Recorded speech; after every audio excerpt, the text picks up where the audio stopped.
الحمد لله وكفى والسلام على عباده الذين اصطفى أما بعد فأعوذ بالله من الشيطان الرجيم بسم الله الرحمن الرحيم وما أرسلناك إلا رحمة للعالمين سبحان ربك رب العزة عما يصفون وسلام على المرسلين والحمد لله رب العالمين اللهم صل على سيدنا محمد وعلى آل سيدنا محمد وبارک وسلم۔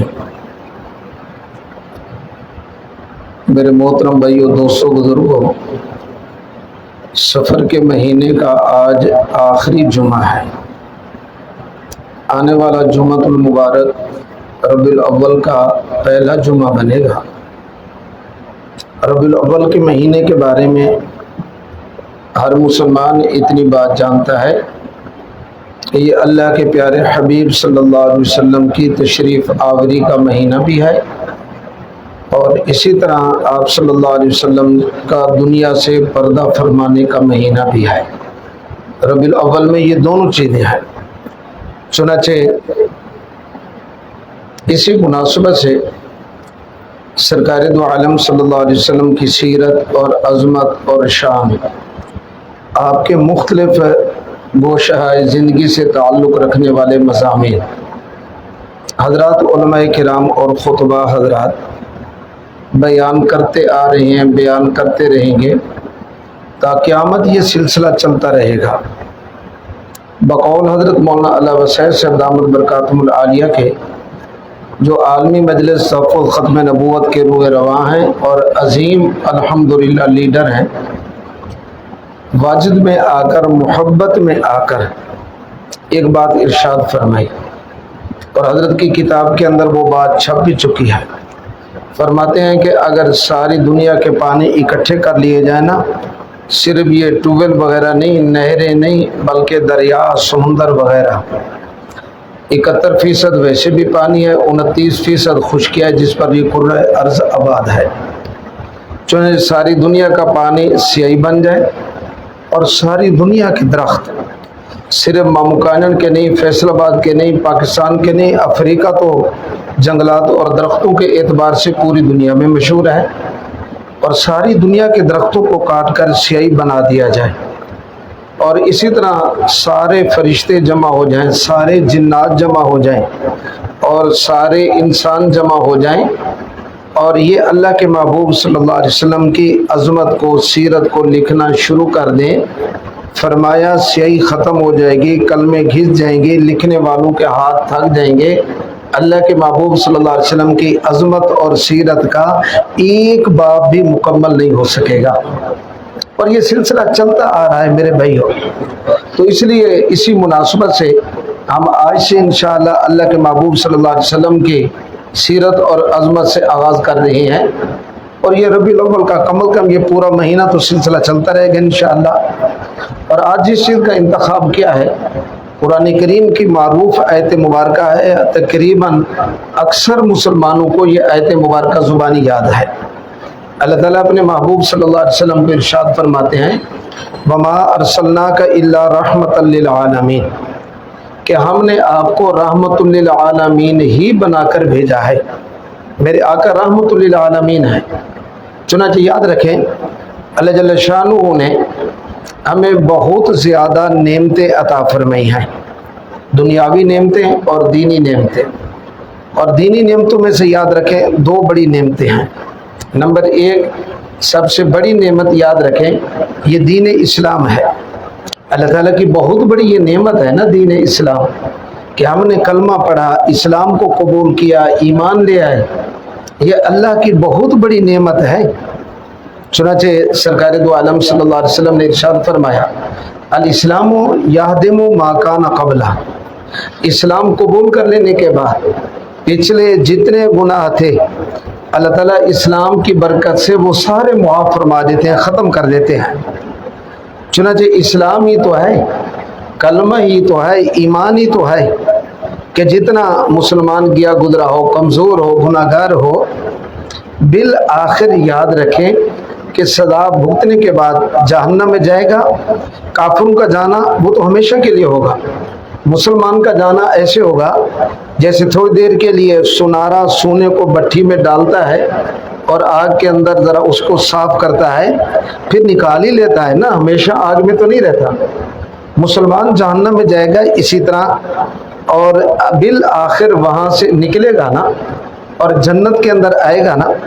بلکہ ایک حدیث مبارکہ تھوڑے دن پہلے بھی عرض کیا ہے, ہمارے حضرت جی دامت برکاتہم العالیہ نے اس حدیث مبارکہ کو نقل کیا ہے سورۃ الحجرات کی تفسیر میں. اللہ تعالیٰ فرشتوں کو فرمائیں گے کہ میرے بندوں کا آپس کا معاملہ ہے نا, جن کو حقوق العباد کہا جاتا ہے, ان کے ذرا آپس کے اندر یہ حساب وغیرہ کرو.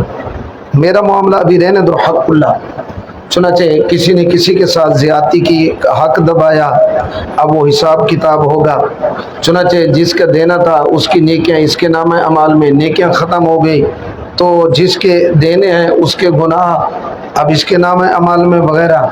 جب یہ سلسلہ پورا ہو جائے گا نا, فرشتے آ کے رپورٹ پیش کریں گے, یا اللہ یہ کام تو پورا ہو گیا حق العبد والا, اب تیرا حق باقی رہتا ہے. ان میں تو بڑی کوتاہیاں نظر آ رہی ہیں ایمان والوں میں بھی. اللہ تعالیٰ فرمائیں گے بالآخر ہیں تو میرے نام لیوانا, ایمان کو قبول کیا تھا, میرے محبوب صلی اللہ علیہ وسلم پر کلمہ پڑھا تھا, میں اپنے محبوب کے صدقے ان کو معاف کرتا ہوں, جنت میں بھیج دو. ایسے موقع پر کافر کہیں گے ربما یود الذین کفروا لو کانوا مسلمین, کاش کہ ہم بھی ایمان کو قبول کر لیتے, آج ہماری بھی عذاب جہنم سے جان چھوٹ جاتی نا. تو ایمان اللہ کی بہت بڑی نعمت ہے. چنانچہ ایمان کے بعد اللہ تعالیٰ کی نعمتوں میں سے یاد رکھیں, بے شمار نعمتیں, ان تعدوا نعمت اللہ لا تحصوها, میرے بھائی کروڑوں نہیں اربوں خربوں اللہ نے ہمیں نعمتیں عطا فرمائی ہیں. ان میں سے دوسری بڑی نعمت اللہ کے محبوب صلی اللہ علیہ وسلم کی ذات مبارکہ ہے. میرے آقا خود فرماتے ہیں انا رحمت مہدات, میں ایک رحمت ہوں, اللہ تعالیٰ نے مجھے اپنی امت کے لیے ہدیہ عطا فرمایا ہے. میرے آقا ہدیہ ہیں ہمارے لیے, نعمت عظمیٰ ہے. اللہ تعالیٰ نے ہمیں بے شمار نعمتیں عطا فرمائی ہیں. کسی نعمت کے وقت اللہ نے یہ انداز اختیار نہیں کیا کہ میرے بندو کہ میں نے تمہیں انسان بنایا اشرف المخلوقات, میرا تمہارے اوپر یہ احسان ہے, اور میں نے تمہیں کتنی قیمتی اعضاء عطا کیے, دیکھنے کے لیے آنکھ عطا فرمائی, اور اسی طرح سننے کے لیے کان ہے, بولنے کے لیے زبان ہے, میرا یہ تمہارے اوپر احسان ہے, کھانے والی پینے والی پہننے والی, الغرض ساری نعمتیں عطا فرمائی اپنے فضل و کرم سے. کسی نعمت کے بارے میں یہ نہیں فرمایا کہ میں نے اللہ نے تمہارے اوپر احسان کیا. ایک نعمت ایسی ہے کہ نعمت دینے والے کو بھی کہنا پڑا اس نعمت کی عظمت کی وجہ سے, وہ کیا, لقد من اللہ علی المؤمنین اذ بعث فیہم رسولا, اے میرے بندو میں نے تمہارے اوپر احسان عظیم کیا ہے, اپنے محبوب صلی اللہ علیہ وسلم کو تمہاری طرف مبعوث کیا ہے, بھیجا ہے. اس کو اللہ نے احسان کے ساتھ ذکر کیا ہے. بھئی کسی اور نعمت کے بارے میں تو نہیں فرمایا نا کہ میں اللہ نے تمہارے اوپر احسان کیا. اس سے اندازہ کریں کہ میرے آقا کی ذات مبارکہ ہمارے لیے کتنی بڑی نعمت عظمیٰ ہے. انا رحمت و مہدات, سرکار دو عالم صلی اللہ علیہ وسلم کی اللہ جل شانہ نے میرے آقا کی طبیعت کے اندر, میرے آقا کی فطرت کے اندر اپنی امت کی محبت کو اللہ نے پیوست اور پکا کر دیا. دل کے اندر کبھی دیکھا ہونا بچے کی محبت اللہ تعالیٰ عورت کے دل میں زیادہ ڈالتے ہیں بنسبت مرد کے. حتیٰ کہ اگر کوئی بچہ رو رہا ہو نا, مرد بھی بیٹھے ہوں عورتیں بھی بیٹھی ہوں, تو عورت ذرا جلدی بچے کی طرف جائے گی اور بچے کو اٹھائے گی کہ بیٹا کیا بات ہے, حالانکہ اجنبی بچہ ہے, بیٹا کیا بات ہے, کیا تکلیف ہے. تو عورت کے دل میں اللہ رب العزت نے بچے کی محبت فطرتی طور پر زیادہ رکھ دی ہے. اس لیے اللہ جل شانہ یہ شریعت کا حسن ہے کہ بچوں کی پرورش کے بارے میں, کفالت کے بارے میں مین کردار شریعت مقدسہ نے عورت کا بنایا ہے. اس کے دل میں محبت بھی زیادہ رکھی.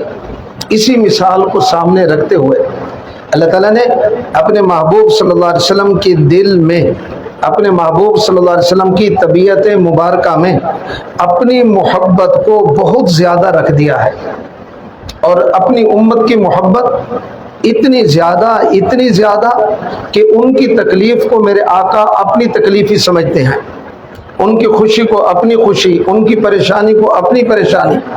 قرآن کریم میں بھی اللہ نے اس بات کو ذکر کیا، کیسے فرمایا؟ عزیز علیہ ما عنتم حریص علیکم بالمؤمنین رؤوف الرحیم۔ میرے محبوب صلی اللہ علیہ وسلم تمہارے پاس تشریف لے آئے، فرمایا جس بات سے تمہیں تکلیف ہوتی ہے وہ بات میرے محبوب پر بھی ناگوار گزرتی ہے۔ تمہاری تکلیف کو اپنی تکلیف سمجھتے ہیں، تمہیں خیر پہنچے، بھلائی پہنچے، فائدہ پہنچے، میرے محبوب صلی اللہ علیہ وسلم کی دل کی خیر یہ ہوتی ہے۔ اور میرے محبوب مومنوں کے بارے میں، اپنی امت کے بارے میں فرمایا رؤوف بھی ہیں، رحیم بھی ہیں، اپنی امت کے بارے میں بہت زیادہ شفقت ہے اور بہت زیادہ پیار ہے، اور اپنی امت کے بارے میں بہت زیادہ رحم دل ہیں۔ اللہ جل شانہ نے یہ چیز اپنے محبوب صلی اللہ علیہ وسلم کو عطا فرمائی ہے۔ کبھی آپ نے غور کر کے دیکھا ہو، سمجھانے کے لیے مثال، کہ بیٹے کے ساتھ، اولاد کے ساتھ بندے کو کتنی محبت ہوتی ہے۔ بیٹا آپ جا رہے ہیں، آپ اس طرح کرنا، یہ راستہ لینا، اس طرح کرنا ہے، وہاں جا کر اس طرح کرنا ہے، بیٹا اس بندے کا خیال رکھنا، وہ ہمارا کوئی خیر خواہ نہیں ہے۔ یعنی چھوٹی چھوٹی باتوں کی صاحب زرے کے والدین اپنی اولاد کی رہنمائی کرتے ہیں۔ کیوں کرتے ہیں؟ محبت ہے نا۔ اب ذرا آئیں، سرکار دو عالم صلی اللہ علیہ وسلم کو اپنی امت سے محبت کتنی زیادہ ہے، اس کا اندازہ ایک دو میں روایتیں عرض کرتا ہوں۔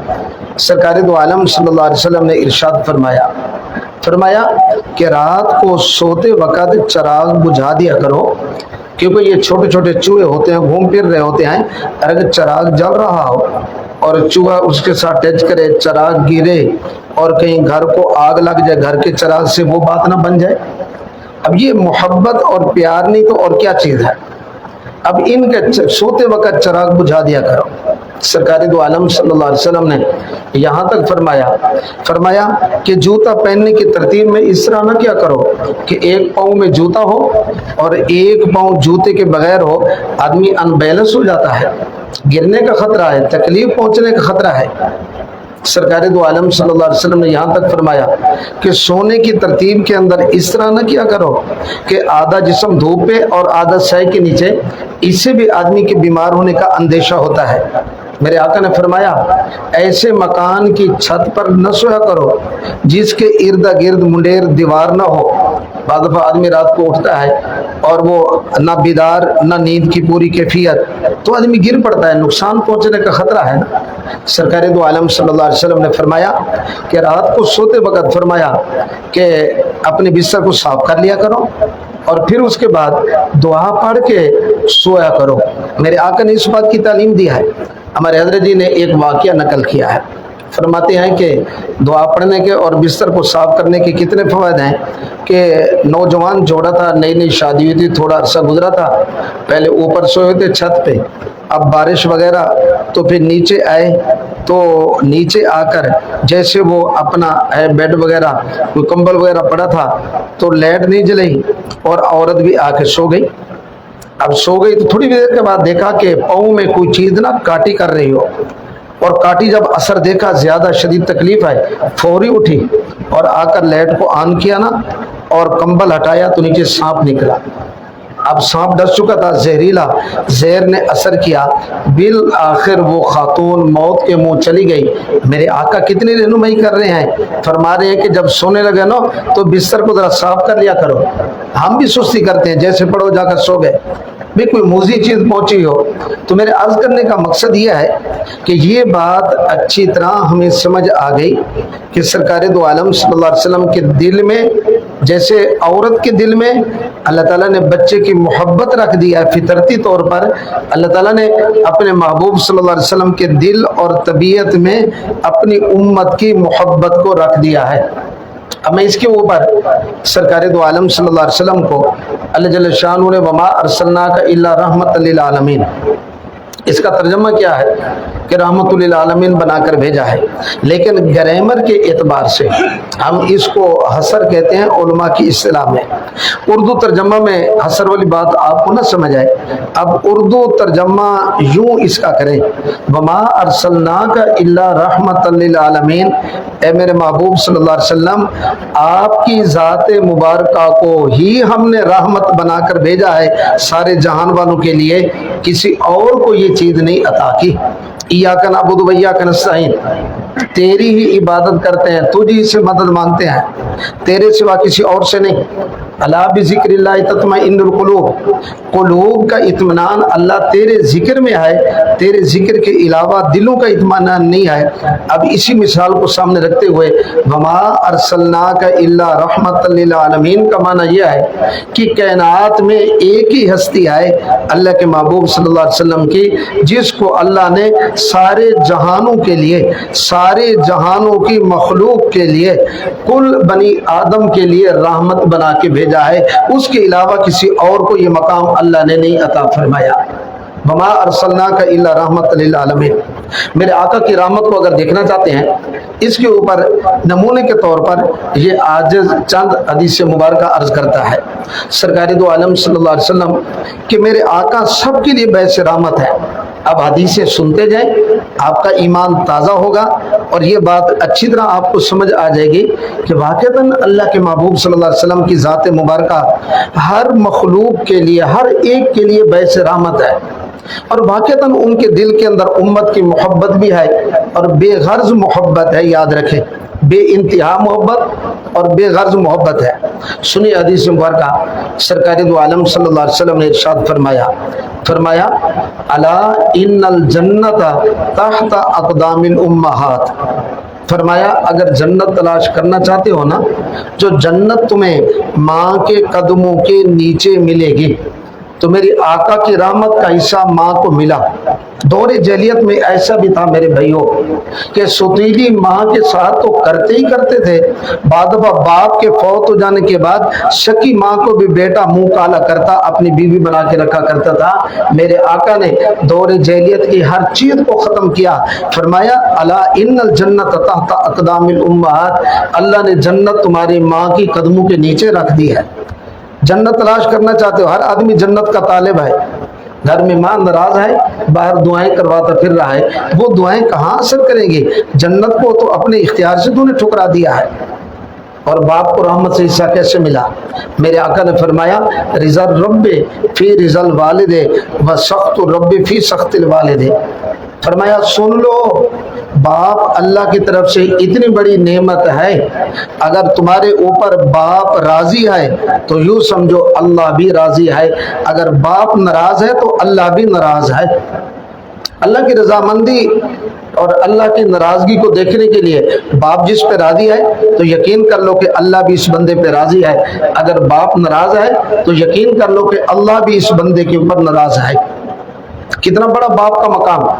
پھر دونوں کو میرے آقا نے جمع کیا، میرے آقا کی رحمت ماں کو ملا، رحمت سے حصہ ماں کو کہاں سے لے کر کہاں تک پہنچایا، باپ کو ملا تو اللہ کی رضامندی میں اس کو ساتھ شامل کر لیا، اب دونوں کو اکٹھے مل رہا ہے، ماں اور باپ دونوں کو اکٹھے۔ میرے آقا نے کیا فرمایا؟ سرکار دو عالم صلی اللہ علیہ وسلم نے فرمایا، حضرت ابو ہریرہ رضی اللہ تعالی عنہ نقل کرتے ہیں، فرمایا کہ ابو ہریرہ کہ گھر میں والدین کے چہرے کے اوپر جب اولاد کی نگاہ پڑتی ہے نا محبت کی، اللہ ہر نگاہ کے اوپر ایک مقبول حج کرنے کا اجر و ثواب عطا فرماتے ہیں۔ حضرت ابو ہریرہ نے کہا یا رسول اللہ صلی اللہ علیہ وسلم، گھر کے اندر تو بارہا نظر پڑتی ہے۔ میرے آقا نے فرمایا اللہ کی رحمت بڑی وسیع ہے، جتنی محبت کی نگاہیں اولاد کی والدین کے چہرے پر پڑیں گی، اللہ اتنے ہی مقبول حج کرنے کا اجر و ثواب عطا فرمائیں گے۔ ایک حدیث پاک کے اندر یہ بات فرمایا دونوں جنت کے دروازے ہیں، والدین دونوں کو جنت کا دروازہ، اگر کسی مکان میں محل میں داخل ہونا ہے دروازے کے ذریعے تو داخل ہونا ہے۔ اب جنت میں داخل ہونے کے لیے دروازہ اللہ نے والد اور والدہ کو بنایا ہے، ان کو راضی اور خوش کریں گے تو دخول جنت آسان ہو جائے گی۔ چنانچہ اگر یہ ناراض ہوئے تو بری ماں ناراض ہے، حضرت کرما کی زبان کے اوپر بھی کلمہ جاری نہیں ہو رہا، میرے آقا کو دیکھنے والے، میرے آقا کا مبارک زمانہ پانے والے، تو ہم کیا چیز ہیں؟ تو رحمت کا حصہ ماں کو ملا، باپ کو ملا، دونوں کو ملا۔ آئیے سرکار دو عالم صلی اللہ علیہ وسلم نے ایک مرتبہ، میرے آقا سفر کر رہے ہیں اور جہاد سے واپسی ہے، سرکار دو عالم صلی اللہ علیہ وسلم نے رات کو چلتے رہے، اب تھوڑی دیر کے لیے ذرا قافلے والے آرام کر لیں۔ اب آرام کرنے کے لیے کون آدمی جاگے گا اور صبح میں نماز کے لیے اٹھائے گا؟ چنانچہ اس مقصد کے لیے حضرت بلال حبشی رضی اللہ تعالی عنہ نے عرض کیا، یا رسول اللہ صلی اللہ علیہ وسلم، میں حاضر ہوں اور میں صبح کو اٹھا دوں گا۔ باقی سارے سو گئے، میرے آقا بھی سو گئے، اور حضرت بلال حبشی نے وہ اونٹ کا کجابہ وغیرہ اس کی ٹیک لگائی، تو بیٹھے بیٹھے ان کو بھی نیند آ گئی، حتیٰ کہ صبح نماز کا وقت گزر گیا، سورج طلوع ہو گیا، سورج کی کرنوں نے میرے آقا کا بوسہ لیا چہرے مبارک پر پڑی، میرے آقا کی آنکھ کھلی، اور سرکار دو عالم صلی اللہ علیہ وسلم نے حضرت بلال کو اٹھایا۔ بلال، آپ نے تو ہمیں اٹھانا تھا۔ حضرت بلال کہنے لگے، یا رسول اللہ صلی اللہ علیہ وسلم، جس ذات نے آپ کو بھی سلا دیا مجھے بھی سلا دیا۔ اب میرے آقا سوئے رہے، صحابہ سو رہے، نماز فجر قضا ہو گئی ہے، بظاہر تو یہ سمجھ آتا ہے میں اور آپ سوئیں یہ غلطی ہے، لیکن میرے آقا کا سو جانا، نماز کا قضا ہو جانا، یہ بھی امت کے لیے باعث رحمت ہے کہ 20 مسئلے اللہ نے اس میں حل کروا دیے۔ وہ کیسے؟ وہ اس طرح ہے کہ پھر میرے آقا نے فرمایا، اس وادی کو چھوڑو، ہماری نماز یہاں قضا ہوئی ہے، یہ ذرا کوئی اچھا فعل نہیں ہے، چلو آگے چلتے ہیں۔ اگلی وادی میں پھر سب حضرات نے وضو کیا، اب نماز قضا پڑھ رہے ہیں نا، میرے آقا نے فرمایا کہ اذان بھی پڑھو، اذان بھی پڑھی گئی، اور فجر کی 2 سنتیں بھی پڑھی گئی ہیں۔ زوال سے پہلے یہ کام ہو رہا ہے میرے بھائی، سورج طلوع ہونے کے تھوڑی دیر بعد کا واقعہ ہے، اور پھر اس کے بعد میرے آقا نے فجر کی 2 رکعات فجر کی نماز باجماعت پڑھی، اس میں تکبیر بھی پڑھی گئی ہے۔ اب دیکھیں نا امت کے کتنے مسائل اس میں حل ہو گئے۔ اگر اجتماعی طور پر سب کی نماز قضا ہو جائے، اس کے لیے یہ طریقہ پھر اختیار کرنا چاہیے۔ تو میرے بھائیوں، میرے آقا کا بھول جانا بھی امت کے لیے باعث رحمت ہے۔ بھول جانا، میرے آقا نے ایک موقع پر نماز پڑھی اور 4 رکعت والی نماز 2 رکعت پڑھا دی۔ جب 2 رکعت پڑھی تو سرکار دو عالم صلی اللہ علیہ وسلم نے سلام پھیرا، تو صحابہ ذرا حیران تھے، یہ 4 رکعت ظہر یا عصر کی نماز تھی، آج میرے آقا نے 2 رکعت پڑھی ہے۔ تو پہلے خاموش رہے، پھر بالآخر ایک صحابی نے عرض کیا، یا رسول اللہ صلی اللہ علیہ وسلم، اقصرت الصلاۃ ام نسیتا، کیا نماز کم ہو گئی ہے 4 رکعت کی بجائے 2 رکعت کا؟ چونکہ احکامات جو اتر رہے تھے، 2 رکعت کا حکم آ گیا ہے، یا آپ سے بھول ہو گئی ہے؟ میرے آقا نے فرمایا، نماز کم نہیں ہوئی اور مجھ سے بھول ہو گئی ہے۔ اچھا، میں نے کتنی پڑھی؟ 2 رکعت پڑھی۔ تو پھر میرے آقا نے 2 رکعت اور بھی پڑھی۔ اس وقت بات چیت کرنے کی ابھی تک احکامات کا سلسلہ چل رہا تھا، اخیر کے اندر سجدہ صاحب بھی کیا۔ اب یہ دیکھیں تو میرے آقا نماز کے اندر بھولے، اور یہ میرے آقا کی بھول بھی ہمارے لیے باعث رحمت ہے۔ اللہ نے اس لیے ہمارے لیے اس بھول کے اندر سجدہ صاحب کا مسئلہ بھی حل فرما دیا کہ کبھی بھول ہو جائے امام سے تو اس طرح پھر سجدہ صاحب کر لیں، یہ کمی پوری ہو جاتی ہے۔ اور میرے آقا نے ایسے موقع پر فرمایا تھا، انما انا بشر مثلکم انسا کما تنسونا، فرمایا میں بھی تمہاری طرح انسان ہوں، جیسے تم بھولتے ہو کبھی میں بھی بھول جاتا ہوں، جب میں بھولوں تو مجھے یاد کروا دیا کرو، لقمہ دے دیا کرو۔ اس لیے تو امام کو لقمہ دیا جاتا ہے۔ تو میرے بھائیوں، میرے آقا کی بھول بھی ہمارے لیے باعث رحمت ہے۔ میں اور آپ اگر کسی پہ ناراض ہوتے ہیں، گالی دیتے ہیں، یہ تو گندا عمل ہے، اچھا عمل نہیں ہے۔ لیکن میرے آقا نے بخاری شریف کے اندر یہ روایت ہے، میرے آقا نے یوں فرمایا، اللہ اگر میں نے کسی کے اوپر ناراضگی کا اظہار کیا، اللہ کسی کو میں نے اگر کوئی بد دعا دی ہے، میری بد دعا میری ناراضگی کو میرے اس امتی کے حق میں بھی باعث رحمت بنا دے۔ یعنی میرے آقا اگر کسی امتی پر ناراض ہو رہے ہیں نا، ناگواری ہے، فرمایا اگر میں نے کسی اپنے امتی کو بد دعا بھی دے دیا ہے، میرے اللہ میری اس امتی کے حق میں میری بد دعا کو بد دعا نہیں، دعا بنا کر باعث رحمت بنا دے۔ جس نبی کا میرے آقا کی رحمت للعالمین کو ہم کہاں کہاں جا کے دیکھیں بھی میرے آقا کی بھول باعث رحمت ہے، اور میرے آقا کی بد دعا وہ بھی امت کے لیے باعث رحمت ہے، اور میرے آقا کی ناراضگی بھی امت کے لیے باعث رحمت ہے۔ بخاری شریف میں ایک روایت ہے، سرکار دو عالم صلی اللہ علیہ وسلم نے ارشاد فرمایا کہ اس طرح ہے کہ جو بندہ فوت ہو جائے نا اور پیچھے مال چھوڑ کے گیا ہے، فرمایا یہ اس کے ورثہ کا ہے، اور جو بندہ فوت ہو جائے اور اس کے اوپر قرضہ تھا، اب پیچھے بچے ہیں، چھوٹے ہیں، یتیم ہیں، مال تو ہے نہیں اس کے پاس جس کے یہ وارث بنے، فرمایا یتیم کے ارشاد فرمایا کہ مال کی اس قرضے کی اپنا ادائیگی کی ذمہ داری میں لیتا ہوں۔ میرے آقا نے یہاں تک فرمایا، میرے آقا عید کے لیے آ رہے ہیں نا، چھوٹا بچہ علیحدہ بیٹا ہے، پریشان ہے اور کپڑے اچھے نہیں ہیں، تو آقا نے پوچھا کیوں؟ کہنے لگا یا رسول اللہ صلی اللہ علیہ وسلم مدینہ منورہ کا رہنے والا ہوں، یتیم ہوں اور میرے پاس تو کچھ بھی نہیں ہے، میرے آقا واپس ہے۔ حضرت عائشہ رضی اللہ تعالی عنہ کو فرمایا بچے کو نہلاؤ دھلاؤ اور کپڑے حسن حسین کا جو سوٹ پورا آیا وہ پہنایا، اور پھر پوچھا کہ پچھلے سال جی ابو میرا تھا، ابو کیسے عید کے لیے لے کے گیا تھا؟ کندھے پہ اٹھا کے لے کے گیا تھا، اور میرے آقا نے اس یتیم کو کندھے پہ اٹھایا، اور پھر وہاں میرے آقا جب جا رہے تھے تو مدینہ منورہ کی گلیوں میں بچے کہہ رہے تھے اور بڑے بھی کہہ رہے تھے، بچے کہہ رہے تھے کاش اس بشر کی جگہ پر ہم ہوتے، اور بڑے کہہ رہے تھے کاش کہ بشر کی جگہ پر آج ہمارے بچے ہوتے، ان کو یہ اعزاز ملتا۔ میرے آقا نے منبر کے اوپر ساتھ بٹھایا، اور پھر میرے آقا نے سر کے اوپر ہاتھ پھیرا اور یہ بات ارشاد فرمائی کہ جو بندہ یتیم کے سر پر ہاتھ پھیرتا ہے، جتنے بال ہاتھ کے نیچے آتے ہیں اللہ اتنی ہی نیکیوں کا اجر و ثواب اس کو عطا فرماتے ہیں۔ یتیموں کو رحمت کا حصہ ملا۔ حضرت شیمہ آتی ہے، حنین کے بعد کی بات ہے، غزوہ حنین پیش آیا، میرے آقا کی رضعی بہن ہے نا، سرکار دو عالم صلی اللہ علیہ وسلم کے پاس آتی ہے اور آ کر کہتی ہے میرے آقا کو جب آگے صحابہ کرام کو ملی جو آگے محافظ دستہ تھا کہ جی میں تمہارے نبی کی بہن ہوں، تو صحابہ کہنے لگے ہمارے نبی تو اکیلے تھے، جی میں شیمہ ہوں، حلیمہ سعدیہ کی بیٹی ہوں۔ اچھا جی ٹھیک ہے، میرے آقا کو اندر اطلاع ملی، میرے آقا نے کیا فرمایا کہ میری رضعی بہن ہے، میرے صحابہ اس کو صرف آنے نہ دو، بلکہ فرمایا یہ میری مبارک چادر اس کے پاؤں کے نیچے بچھا دو، اور میری بہن کو کہو یہ تو مجھے بچپن کے اندر میرا خیال رکھنے والی تھی، مجھے لوری دیا کرتی تھی، فرمایا اس مبارک چادر کے اوپر پاؤں رکھ کر آئے، ابھی تک کلمہ نہیں پڑھا، چنانچہ آئی اور سرکار دو عالم صلی اللہ علیہ وسلم نے ہدیہ بھی دیا اور بالآخر اس نے کلمہ بھی پڑھا، اور میرے آقا نے حضرت شیمہ کو فرمایا کہ جی یہ ہدیہ لے کر جائیں، تو شیمہ کہنے لگی یا رسول اللہ صلی اللہ علیہ وسلم یہ حوازن کے